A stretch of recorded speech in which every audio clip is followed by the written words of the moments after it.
Luke, before we dive into any big picture topics, let's talk specifically about your team. How did you feel about addressing what needed to be addressed during spring ball? I think it started really kind of in January.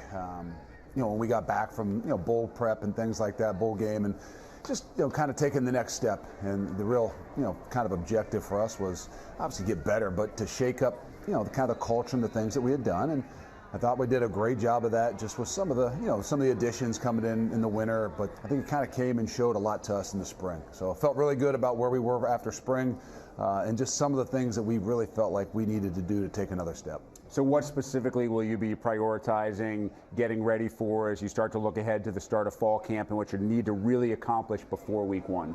Well, it's just development of some depth. I thought that as we ran into the season last year, that the depth of things just really kind of hurt us. Guys having to play 80% of the snaps defensively, 85% of the snaps, and those things really kind of in the long run end up costing you big time. So some of that development of young guys getting better, bringing in some guys to create some competitions and things like that. And then just the general idea of making sure that everybody kind of understands what the expectations are like on a daily basis, which in year one is always difficult, regardless of what kind of team you have or what kind of leadership you have. Things are different, right? The way you practice, the way you do things, what your expectations are throughout that entire year. And it was difficult, but I think because of what we had to go through, I feel like we're in a lot better place. You and just about everybody in this league has to recruit nationally, because if you want to compete in the Big Ten, that's what you do. You travel coast to coast anyway, but now you have 4 West Coast schools that become part of the road game rotation, if you will. Schools that you're going to have to compete against in terms of recruiting inside the same conference. So how does this addition change, in a way, how your program operates? Well, I think it gives you some exposure in some other areas, which I don't know that I recognized when I walked into Wisconsin. How far the brand kind of reached, and there's a lot more West Coast and some things even all the way over to Hawaii. But I think the additions of those West Coast teams, I think just kind of bring everything back into the mix. And you still got to do your best job. You got to be smart about what it is you're doing, and just because you can reach it further, and obviously the brand is a lot further now with coast to coast with the Big Ten. You still got to know what it is that you're getting. And when you're starting to recruit some of those new areas, you're not quite sure of the football and things like that. You got to be smart. And so I think that's where we are, is understanding and recognizing where all places we can reach and touch because of the league, but also because of the brand of Wisconsin. But then truly, where's the core and the crux of your program going to be built from? And those teams that are able to weather that are the ones that get to the postseason, get to the Big Ten championship game, which has traditionally been in Indianapolis. I know conversation, obviously, about potentially moving it around, maybe expedited with the 4 new schools. Are we in a spot now where we need to start looking at that game being not locked in one place, but geographically spread around?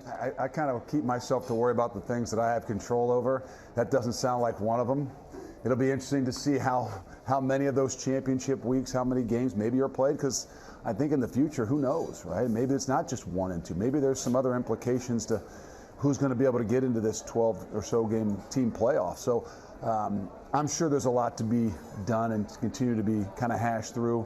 But I kind of leave it to them. I got 120 so guys that I think it's more important for us to kind of lock in and focus on the development of those guys. Because we know what's down the stretch. Well, those folks did decide that the 12-team playoff was better than the 4. Is the 12-team playoff better than the 4? There's no doubt. I think that some way we can figure out the more opportunities for teams, I think the better. And I think it for twofold. I think it makes the season better. I think it brings people into the mix longer, and the more meaningful games we can play late in the year, it does so much more for all of us, for our programs, for our teams, even for the environment, the atmosphere on campuses.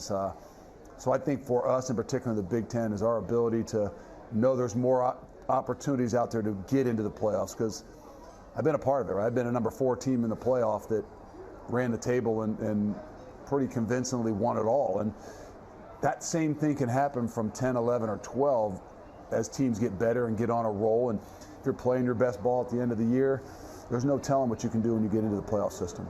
That was, in fact, an epic run in year 1. It was. Of the playoff. It was. And that's, I think, the great indicator of, the gaps getting smaller, and guys an opportunity, especially at the end of the year, for how teams kind of come together with all the other things that we're having to deal with.